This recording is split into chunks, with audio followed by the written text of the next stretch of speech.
এই জন্যে আমি বারবার আপনাদেরকে মনে করে একটা কথা, আমার জীবন থেকে উপলব্ধি করি একটা কথা, যে একমাত্র আল্লাহ ছাড়া এই পৃথিবীতে এবং পরকালে আমাদের আপন বলে কেউ নাই।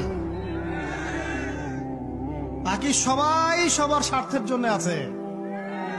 মানুষ মানুষের অবস্থানকেই মূল্যায়ন করে, মানুষ মানুষের অবস্থানকেই মূল্যায়ন করে। আল্লাহ রাব্বুল আলামিন আপনার ভিতরটাকে ভালোবাসেন। দেখেন, আপনি যখন নামাজ পড়েন নাই, আল্লাহ পাক কিন্তু আপনাকে ধ্বংস করে দেন নাই।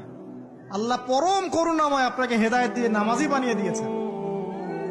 জীবন অনেক পাপ করেছেন, ইনস্ট্যান্ট আল্লাহ পাক শাস্তি দিতে পারতেন, আল্লাহ পাক দেন নাই।